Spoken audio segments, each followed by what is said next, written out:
You're listening to the Chronicles of a Gooner, the Arsenal podcast. I'm Martin Tyler, and you're listening to Harry Symeou.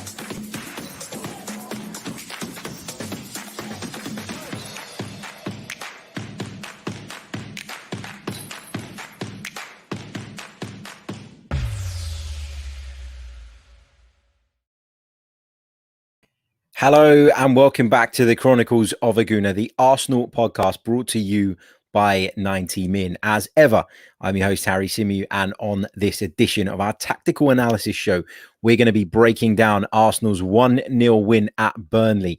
It was a game that lots of people said would be a really difficult one for Mikel Arteta's Arsenal. People were telling us on national radio stations even that this was the last fixture that Mikel Arteta would have wanted to face right now. So Arsenal coming away with 3 points and a clean sheet has to be a positive by that logic, right? Surely.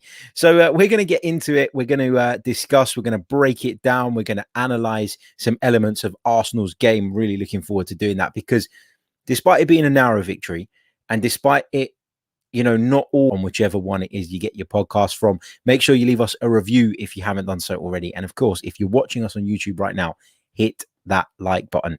It really, really does help. Now, I've made some notes on the things I want to discuss because I watched the game back today and there was a load of things that I saw and noticed and picked up on that I really wanted to mention. So I made sure that I jotted them down because what I didn't want to do was record this episode, and it's a live recording, of course.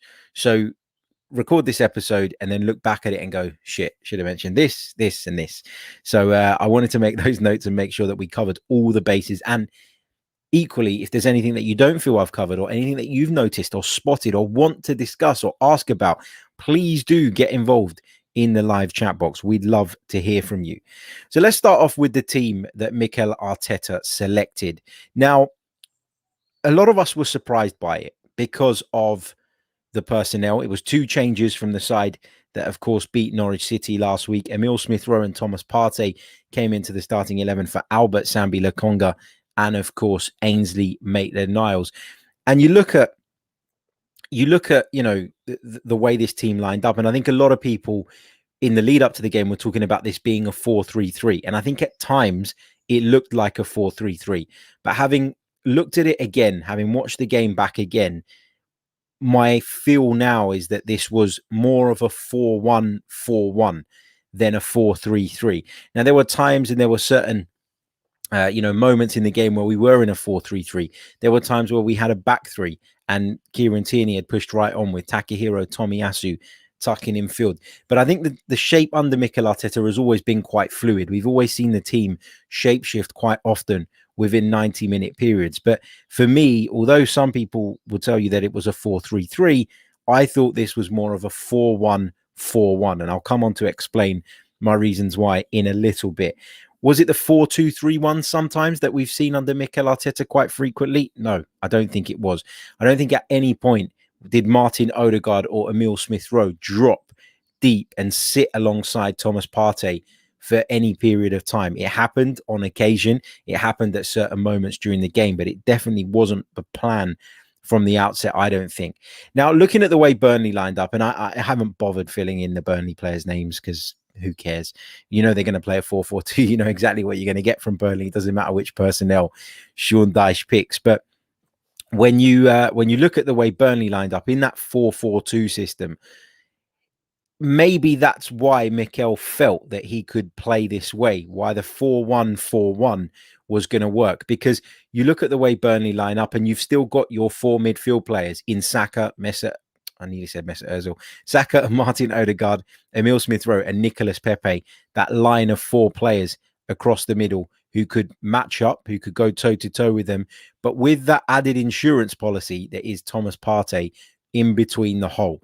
Now, do I think Thomas Partey would have played this role against somebody else? No. I think when we've seen Thomas Partey play for Arsenal, normally he's been the one that steps that little bit further forward. And often it's been Granit Xhaka who drops into this space in front of the back four. So I think Thomas Partey was given a very, very specific role today. And that role was given to him because of the threat that Burnley posed. Now, we talk a lot about the terrible start to the season. We talked a lot about some of the mistakes that Mikel Arteta made, and one of the mistakes that I thought was a big one was when we went to Brentford and we decided to play the back four, and we knew that Brentford had two centre forwards who were always occupying our two centre halves. The midfield never got close enough to the back line. We didn't have that player in between the lines there to pick up on any loose balls, on any second balls, and to be that spare man when defending against those two centre forwards. And I think Mikel Arteta learnt from that. I think he would have looked back at that game and been disappointed that on that night, Pablo Mari and Ben White were constantly occupied by Ivan Toney and Mbeumo, and therefore we didn't have that spare man, that extra body, which I always feel is really, really important if you want to defend effectively. And as a result, we come unstuck. So I think that he would have looked at that, and I think this would have influenced the role that he gave Thomas Partey. Now, Thomas Partey was excellent, I thought. You know, a lot of people are a little bit worried about his fitness stuff, and that for me is obviously a concern. Mikel Arteta speaking a little bit more positively about it post-match. He said that he felt that he needed to come off. He felt like he was cramping, and that would come because he's not played a lot of football lately, Thomas Partey. There were question marks over whether he was even fit enough to start this game. So to hear that he was cramping late on is not a surprise. But I think you saw what a great player Thomas Partey can be and how effective and important he can be, because not only did he support that defense brilliantly, I thought his passing was good, and I thought that his reading of the game was particularly good in order to be able to kind of cut out passes and cut out a lot of Burnley's supply line into those two centre forwards. Let's go on to some screenshots from the game. And I want to take you through a few different elements of the game as I saw it. And I guess I'm going to try and break them down into sections to make it that little bit easier. Now, I want to start, while we're on the topic of Thomas Partey, with his positioning and the specific, very specific role that we all think he was given. Now, Martin Keown highlighted this brilliantly on Match of the Day. If you're in the UK and you've seen it, you'll probably see this as familiar analysis. So I don't want to sit here and pretend that, you know, I didn't see a lot of this from Martin Keown, because I did. I watched Match of the Day and then I watched the game back. So I guess watching Match of the Day and seeing that analysis from Martin Keown almost conditioned my brain to, when I did watch the game back again, to spot this particular thing and this particular element of Thomas Partey's play. And so I want to highlight it for you guys as well, because I know a lot of you are outside of the UK and probably haven't had the opportunity to watch Match of the Day. So we're going to start off by talking about Thomas Partey's positioning. As I say, he positioned himself as part of that back line very, very often. You can see here, this is a set piece that Burnley had in the first half. And if you are listening on the audio and you prefer to come over to YouTube so that you can see the screenshots I'm using, please do not hesitate to do so. I will explain them as best as I can. But of course, there is visual aids to my points if you wish to join us on YouTube. But the ball was launched forward by Burnley, and you can see that the two Burnley centre forwards have, both moved slightly over to the left. You can see they've positioned themselves between Takahiro Tomiyasu and Ben White, because in Sean Dyche's mind, I'm sure Ben White would have been seen as the weak link. Ben White would have been seen as the one that you can get in and amongst, that you can win headers against, and that you can cause problems. Gabriel is a lump. Gabriel is incredibly strong, incredibly physical, and he's not somebody that you want to engage in a physical battle with, whereas Ben White is a little bit different. And I think that's why you can see the Burnley guys here slightly pulling over to that right side of Arsenal's defense, feeling they could get more joy out of that.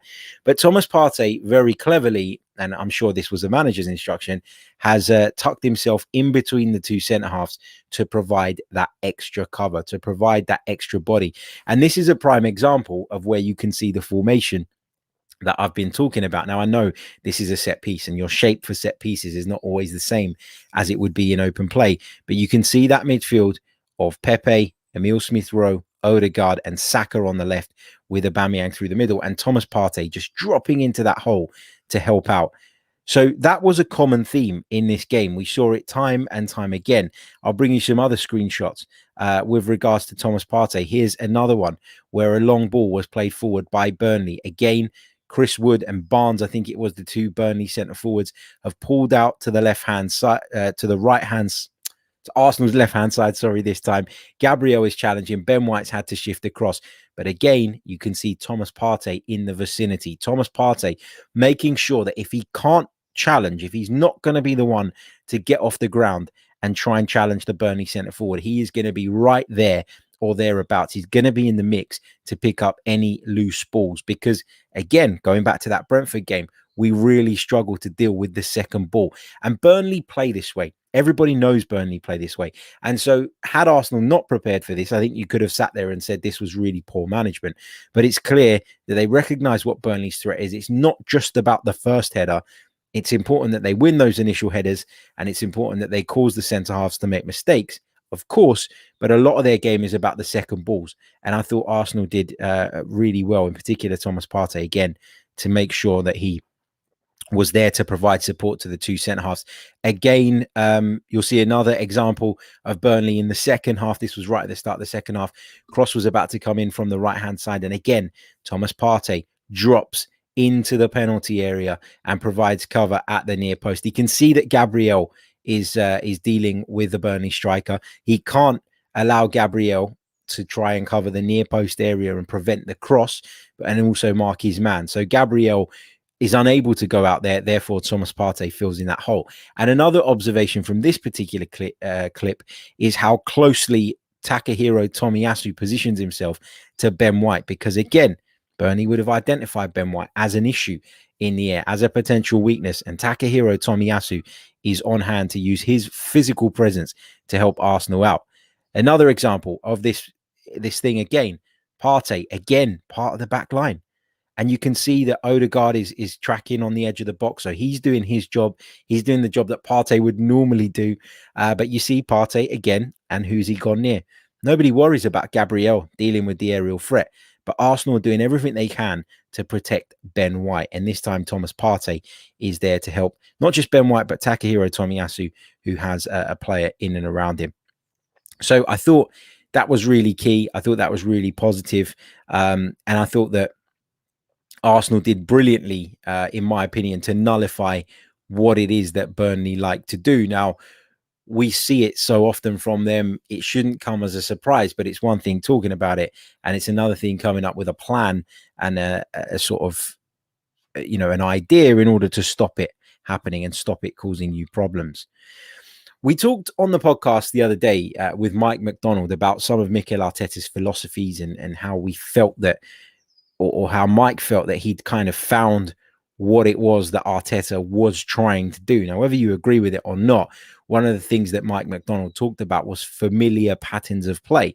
That is something that Mikel Arteta is clearly, very, very big on. And I think you saw a couple of instances of this again on Saturday. Here's one example. Martin Odegaard in the midfield picks up the ball. Bukayo Saka, you can see there, who's playing on the left-hand side, has drifted infield. He's taken defenders inside, created the space for Kieran Tierney. But it's all good Kieran Tierney making those runs and getting into those positions, but you need the vision and the ability to pick out that pass. And Martin Odegaard does that excellently in this instance. There was another moment, I thought, where Odegaard picked out a really positive pass. Again, you can see Odegaard's position in here. Just 5 yards right to the referee. He's under pressure here. He's got two Burnley shirts around him.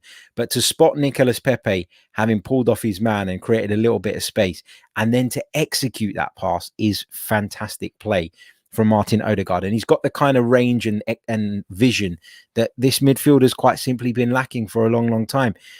Yes, we talk about him playing in that deeper role and what he did in that role yesterday specifically. And I thought he was very, very good. I thought he was one of Arsenal's best players. I thought he dictated the tempo of the game for large periods, especially in the first half. But I think get Martin Odegaard on the ball and he will create things for you. He will create moments. He will create situations.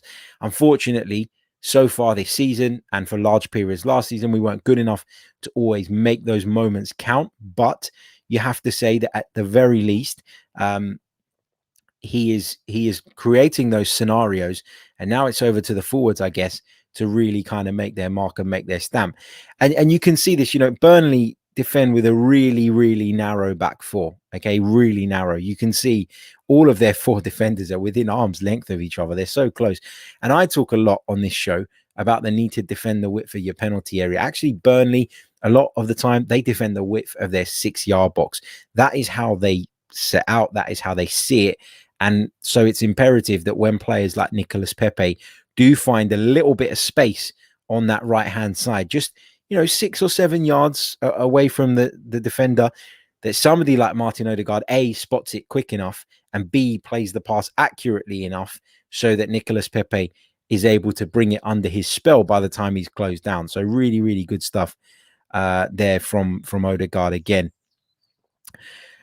Before I move on, I should have touched on this a little bit earlier on, but when I was talking about Arsenal's defense and how we coped with it, I touched on Takahiro Tomiyasu just briefly, but there's a couple of bits that I wanted to show you. And there was this moment in particular in the first half where a ball came over the top and Burnley were almost in, and it was almost a Burnley striker sandwich, wasn't it, between Takahiro Tomiyasu and Gabriel. Now, Gabriel is the one who gets his foot on this, who clears it. But look at Tomiyasu covering him. We talked a lot in the lead up to Tomiyasu joining the club and when that deal was done about where he would play, where would he fit in? Was Mikel Arteta bringing him in as a right back, or was he bringing him in as another centre back? And actually, I think what we've seen from Takahiro Tomiyasu in the last couple of games is he's the perfect hybrid between the two positions. And I think given how specific Mikel is in his instructions to Kieran Tierney, that is exactly what he's been after. It's what he's been looking for. It's probably why he's not been able to make his mind up on whether he wants Chambers, Cedric, or Bellerin in that position when they were all available to him. And Tomiyasu just seems to fit the bill perfectly. He's got the physical attributes that a centre-back has. He's got the reading of the game that a centre-back has.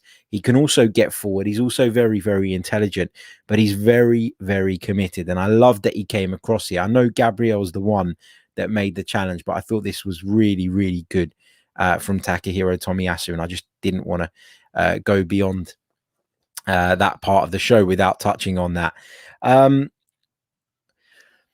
Although there were a lot of positives from Arsenal defensively, and I talked about those patterns of play, and I talked about Martin Odegaard being able to pick people out at will and almost executing those passes flawlessly to get us into the situations and scenarios that we want to be in, I do think that there was still a little bit of a lack of cutting edge when it came to the final third. Now, this was not down to Arsenal not creating the right situations. I think there were a number of occasions where we got bodies in the box, where we created overloads. But unfortunately, yesterday, for whatever reason, those final passes were just not happening. We saw passes being played behind strikers. Mikel Arteta talked about the grass being long. And how, suggested how that slowed the ball down and caused us a problem, meant we couldn't play with the same zip and tempo that we'd like to.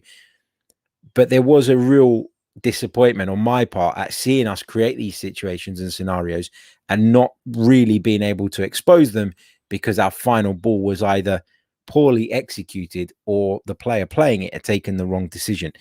But, there was clear signs that Arsenal are getting bodies in the box now. If you think about last season, there were large periods where we were saying, what's the point in playing this crossing game? What's the point in working this overload on the left-hand side over and over and over again, but never getting the bodies in the box to go on and make something happen? And I thought there was a couple of examples yesterday of where Arsenal did get the bodies in the box, but again, the execution of that final pass wasn't just right. This is the first example. It was a situation that I showed you a little bit earlier on. So it came here. Sorry, not that one. It came from this ball from Martin Odegaard out to Kieran Tierney on the left-hand side. Kieran Tierney got beyond his man, cuts the ball back, and look, you can see Saka on the edge of the box. You can see Aubameyang waiting at the far post. You can see Nicolas Pepe having made a run from out to in from the right-hand side to get onto the edge of the 6-yard box, and then Emile Smith-Rowe following in at the far post as well. So Arsenal have 1, 2, 3, 4 players and one right on the edge of the penalty area as they're trying to make something happen and trying to break Burnley down. And you can't always say that was the case for Arsenal last season. So that's clearly something that's been worked on. Obviously, having Thomas Partey playing that slightly different role where he is almost that insurance policy means that you can commit more of your central midfield forward, and you can see Odegaard in the picture there, as well as Smith Rowe being able to go out to the right, knowing that Thomas Partey's there. So it's all intertwined, it's all related. And then I'll take you on to another screenshot where, again, this time it was Nicolas Pepe who cut the ball back in field to Emile Smith Rowe. But again, Arsenal have bodies in the box. Smith Rowe coming in at the near post, Saka in the centre, and Aubameyang lurking at the far post. So there's clearly an emphasis now from Arsenal in getting more players into the penalty area, getting more bodies into the penalty area. And if we could only execute those final passes a little bit better and be a little bit more mature and ruthless in our decision making, I think we'll see Arsenal click into gear eventually. Before I continue, because there's a couple more tactical bits I want to touch on, and then we're going to take some of your questions and thoughts from the live chat. I can see some of you asking in the chat, is this live? Yes, I am live. So get your comments in if you want them read out. Make sure you hit the like button as well if you haven't done so already. In fact, let's check where we are in terms of likes right now, because likes really do help the channel. They really help get the video out to more people. As Afsar says, moon the likes. Yes, please do. We have currently got just 42 on the board. Surely we can get that up to 100 between now and the end of the stream. That should be really easy. Yeah, going back to the analysis part, the other final thing I wanted to touch on was Arsenal's unwillingness to drive with the ball and run at people. And I was particularly disappointed to see Emile Smith Rowe not do that as frequently as I'd like, because one of the things I've always said I really enjoy about watching Smith Rowe is that he's fearless in that sense, that he picks up the ball and he drives at defenses and he commits bodies and he makes things happen. And I didn't think Arsenal did that anywhere near enough yesterday. When you break the lines, when you break that midfield line and you turn and you're facing your opponent, I want to see players who dribble with the ball, carry it, drive at people, make defenders commit, and therefore create spaces for others. I think that's something that Jack Grealish, for example, is incredibly effective at doing. He carries it, he carries it, he carries it. He sucks 3 or 4 players in, and he knows just at the right moment to release the ball. And he's created a ton of space for his teammates around him. And I just think that Arsenal need to do this a little bit more often. Now, Bukayo Saka was probably the only player that done this on a couple of occasions yesterday, having watched the game back. Didn't think his performance was great. Didn't think Aubameyang's was great. Didn't think Pepe's was great. Didn't think Smith Rowe's was great. But Bukayo Saka, at the very least, did do this. He did drive at people. And this was in the lead up to Arsenal's goal. The ball was played into Bukayo Saka, who turned away from Josh Brownhill, and he drives. Let me take this back a notch. Hold on. I think I've put you the wrong. No, that's the one. Confusing myself. Got too many screenshots in the archives. Yeah, look, this is Bukayo Saka. He turns away from his man, Josh Brownhill, and he starts charging at the Burnley back line. Now you can see how worried Burnley are about Pierre-Emerick Aubameyang here, because you've got Tarkowski and me who have both, moved towards Pierre-Emerick Aubameyang. Lowton is covering on the outside as well. So that's 3 players being taken away by Pierre-Emerick Aubameyang's run. On the right-hand side, Saka's got Smith Rowe, 10 yards square of him, and he's got Nicolas Pepe on the outside. So just by turning your man and driving at the defense, you've created a whole variety now of possibilities. You can either slip in your teammate. You can either have a shot yourself. You might draw a foul. And that is exactly what Bukayo Saka does. He draws a foul out of the Burnley man. And then from that free kick, Martin Odegaard, of course, opened the scoring. But when you pass the ball left, right, back again, left again, get it back, right, back. When you do all of that stuff over and over again, you never actually pull anybody out of position. A back 4, like Burnley's, who like to play very narrow, very compact, and very deep, don't want people running at them. Because the moment you run at them and you run into those spaces, if you're a Burnley centre-half, alarm bells start ringing. Right, what do? Do I go and confront him? I have to go and confront him, because if I don't confront him, he might get a shot off and hit the back of the net. I have to go. I have to step out of this defensive unit. And that is exactly what Sean Dyche, the manager, doesn't want. He wants that defensive unit. He wants Burnley to be compact, to sit in that back four on the edge of their own penalty area and make it very, very difficult for you. But the minute you do something that forces one of them to question what it is they should be doing, should they step out, should they stay in the back line, you're onto a winner. Because you either drag them out and you create space, you win a foul potentially, or, you can slip in a teammate, or you've got the time to have a shot from the edge of the penalty area with no one coming out to confront you. So the minute you turn and you get on the front foot and you take the game to people, you are in the advantage. It's advantage attacker. And I thought that Bukayo Saka doing that was instrumental for Arsenal there, because I do think had he not been fouled, Arsenal still would have probably had their best moment of the game in terms of chance creation off the back of him turning and running at the defense. And there was another example of him doing it again, stepping in from a slightly wider position infield and again confronting the Burnley back four. And you can see Aubameyang makes that run through the middle, and you can see Emile Smith-Rowe continues that run. Eventually Aubameyang helps it onto Smith-Rowe, and let's be honest, he's got to do better with the finish. He really has.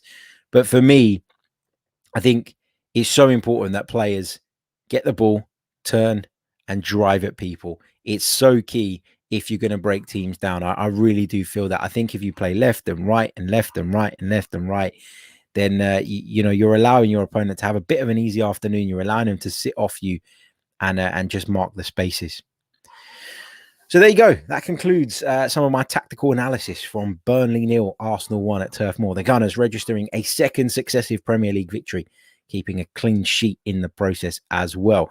Right, get some of your questions in. I can see there's a few in the chat box already, so let me pick up some of those. Let's take this one from Steve Stone. He says, many fans are asking for Saka to be rested. What is your opinion with regards to this? Look, I think that Bukayo Saka is a player that, and I said it on the post-match reaction podcast. If you haven't checked it out already, you can do so. It's the last video on the channel. It's the last podcast in the stream in the on the audio platforms as well. I don't think Bukayo Saka is at the top of his game right now, but I've always seen Bukayo Saka to be very involved, very brave, but sometimes not necessarily making the right decisions in the right areas and not always as clinical as I'd like him to be. So I'm not surprised by the form that Bukayo Saka is going through right now. Obviously, all that stuff at the Euros and obviously, will have taken its toll on him. He's a young man. And I think, as Mikel Arteta alluded to, and, part of that will have been Mikel protecting his player, which he should do. He says, physically, he's not quite 100% there yet. There's still a long way to go. And, the fact that he's having brilliant spells in and amongst the bad spells is a positive sign, etc., etc. But I do think that Saka probably should get a bit of a breather now. I think he will get a breather against AFC Wimbledon. I don't expect him to play in the Carabao Cup. And then, he's got a week to get himself ready for the North London derby. But I think he brings a lot to this team. And I think Mikel Arteta is very much of the opinion that this is my team going forward. This is my young team that I'm looking to develop and take on. And sometimes that's going to happen. I think Mikel Arteta's expectations of some of these players are not the same as ours. I think he knows he's got time. He knows that this is a long-term project. He knows that the club are backing him in it. And he feels like there'd be a longer-term benefit to keeping someone like Bukayo Saka in the side, even when he is going through a bit of a difficult moment. And I think as fans, we don't have to agree with that, but we probably should be a little bit mindful of it than we currently are. I'd rest him, yes. I think that he has shown signs of this kind of fatigue thing, if that's what you want to call it, at the back end of last season as well. So given the busy summer he had, I'm not surprised he's not at 100% just yet. Let's take this one from the Modern Gooner. He says, how interesting is Ramsdale's movements using momentum in touch with gravity? Look, I was super impressed with Aaron Ramsdale. Not because he'd done anything particularly spectacular yesterday, just because of the dominance that he shows in his penalty area. I said it on the post-match show, so I don't really want to repeat myself, but I love goalkeepers that come and take the pressure off their defenses. I love goalkeepers that come out and catch things. I love goalkeepers that constantly communicate. And there were a couple of instances when we were watching the first half yesterday, where crosses came into the box. There was a couple of low crosses in from Burnley, and Gabriel, I think it was at the near post and could have quite easily just swung a boot at it and cleared it, and might have done previously. But he clearly got the call from Ramsdale because he let it go, and Ramsdale then gathered the ball. And I think that kind of communication is what you need to see between your centre half and your goalkeeper. And I'm not saying Burnley never does that, because I can't hear every single word that our goalkeeper says on the pitch. But I do feel like there was a lot more of it with Ramsdale, and I think it's really helped secure that back line a little bit. And I think the back line are feeling a lot more confident with him in between the sticks. And look, I wasn't sure whether we should sign Aaron Ramsdale. You know, I felt that 25-30 million pounds was too much money for him. Part of that was because I felt like we had other areas that needed addressing, and it would be a little bit naive and maybe irresponsible to spend that kind of money on Aaron Ramsdale. But based on what we've seen so far, and granted it is very little, it is a small sample size, I think that he's done okay. And I think that you can see why Arsenal were keen on him. You can see that Arsenal are trying to bring in certain characters. You know, Takahiro Tomiyasu, another one. He was out on his feet at the end of the game, you know, dropped to the ground in relief, which proves to you that he gave absolutely everything. So fantastic to see that. And I think you can clearly see that there is a different character among the group. There is a new core, a new spine. It's going to take time, I think, to get to where we want it to be. But, you know, although they weren't the most convincing of victories in terms of the scorelines, I never felt we were going to lose to Burnley at any point in that game. And I never felt we were going to lose to Norwich at any point in that game either. So, yeah, small steps.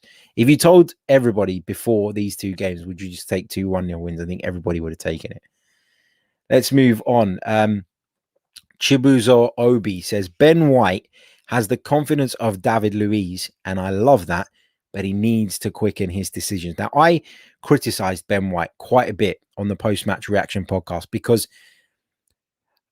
I hate it when defenders get basics wrong, you know, and I understand the need to have ball players there. I understand the desire to progress the ball that little bit better, and why somebody like Ben White fit the bill, especially given that we lost David Luiz. And I watched the game back again, and perhaps on reflection, I was a little bit harsh on Ben White's overall game, because I think he did do a lot better than I kind of initially thought in terms of some of the duels that he was involved in and in terms of his positioning. But there were still a couple of moments where he dilly-dallied on the ball a little bit and almost got caught out. There was one in the beginning of the second half where he got caught in possession pretty close to the edge of our penalty area. And there was another moment, obviously the one that led to the penalty, which was rightly chalked off, where he played a casual pass back to Aaron Ramsdale that was just simply too short, and he wasn't aware of what was going on around him. Now, for me, some of those things are going to occur from time to time when you insist on playing out from the back. But things like a sloppy back pass, I can't accept. You know, I'm not going to accept. I think it's poor. I think there will be games, as I said on the show yesterday, that suit Ben White a lot more than Burnley away. And I've highlighted moments during this show where I felt like Arsenal did more in order to protect his lack of aerial threat, or lack of aerial abilities, not threat, he's defending. But I do think that Arsenal were aware of that and understood that and tried their best to compensate for that. Will he come good? I'm sure he will. But there were a few moments yesterday with Ben White that I was a little bit frustrated with. I am frustrated that he takes long on the ball sometimes. I feel like every time he gets the ball, his first thing is get it under control, and then he puts his foot on the top of it and just basically stops and looks for the option. And one of the things I hoped he would bring to the side was greater ball progression from the back line. I think that when you have a midfield that consists of Odegaard, Smith Rowe and Partey, who are all technically very gifted footballers, you want to see him give the ball into their feet and Arsenal to build from that. And we didn't see that happen often enough. So that was my criticism of Ben White. Let's take a couple more of your questions before we wrap up. Alex McCarthy says, is it time for Arsenal to find a replacement for Pepe? Constantly frustrating, struggles to take on players and no composure. Pretty much every winger I watch is a proper winger with abilities. Alex, I respectfully disagree here, because Nicolas Pepe didn't have a great game yesterday, but he managed to chip in 16 goals last season, which is a very good return. Scored more goals than Pierre-Emerick Aubameyang. He makes things happen most of the time. He's involved most of the time. He is one of those players who is a little bit awkward on the eye sometimes, and you wonder what it is he's going to do. But I think his unpredictability is one of his best attributes. I think that when we talk about him playing yesterday and not playing very well. I don't think any of the front line played very well yesterday.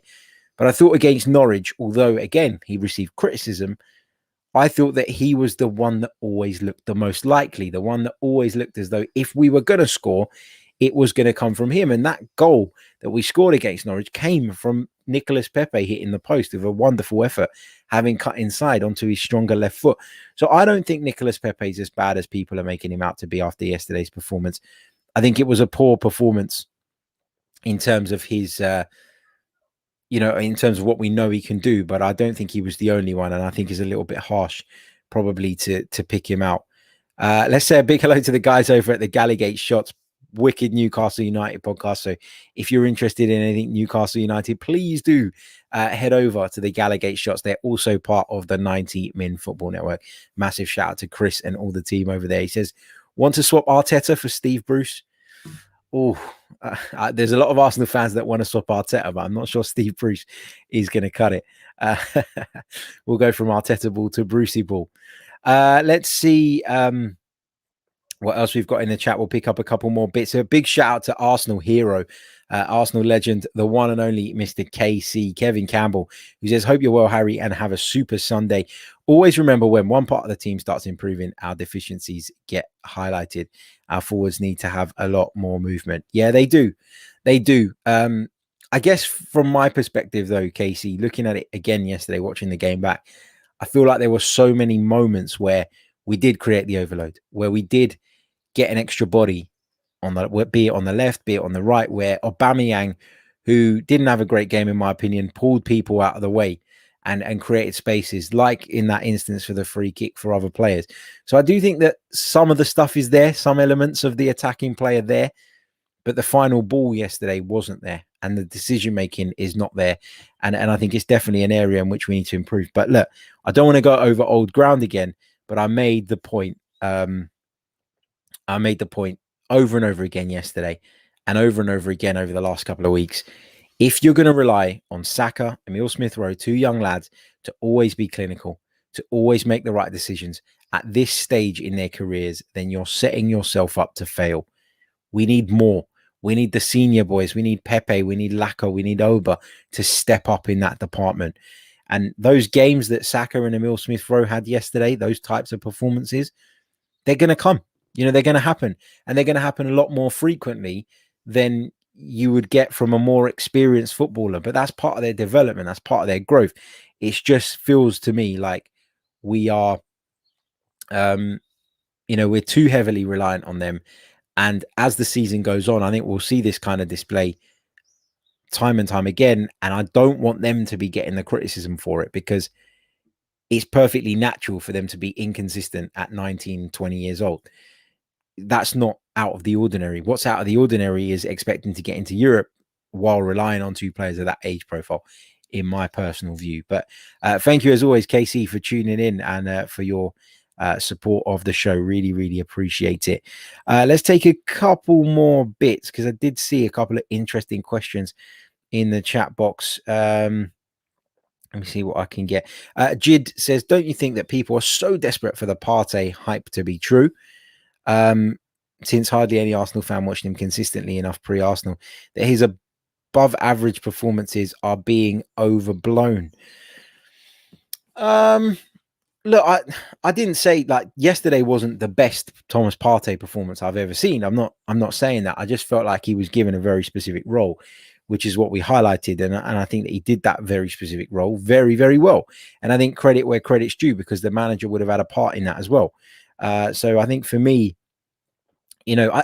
look, it's just frustrating, isn't it? Because we signed Thomas Partey, not this summer, the summer before, and we're still yet to see him fully fit at 100%, run in the midfield and really dictating our play. He's just not got there yet. And it's so frustrating.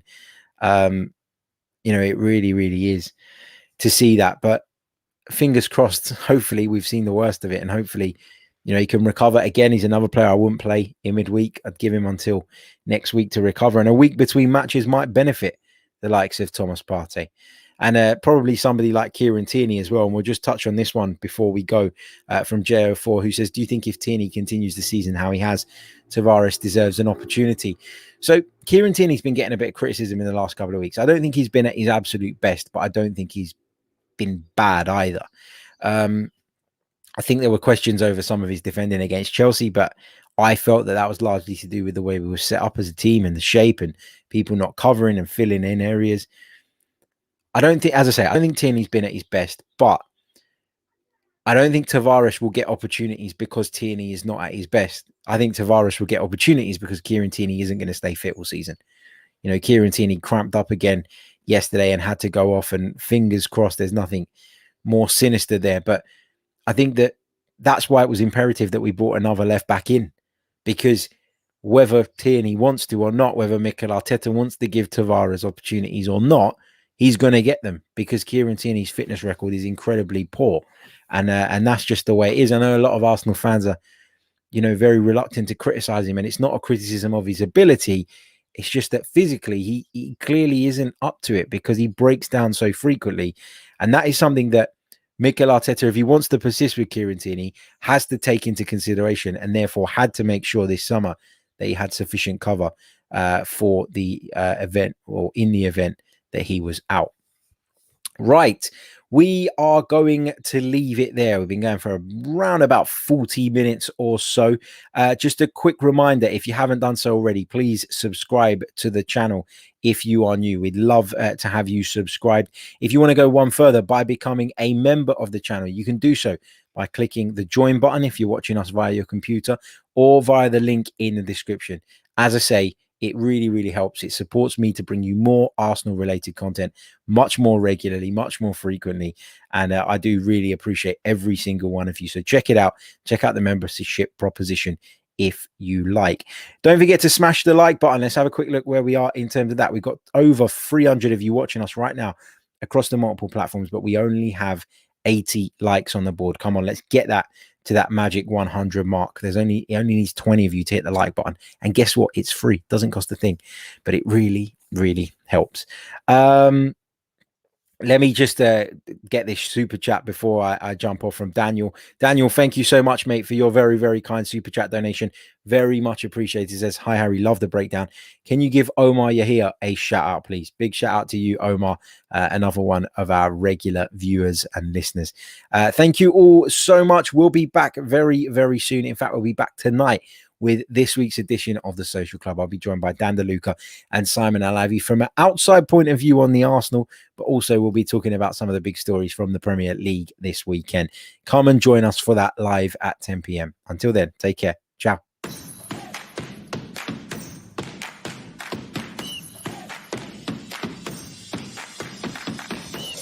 You're listening to the Chronicles of a Gooner, the Arsenal podcast. I'm Martin Tyler, and you're listening to Harry Symeou.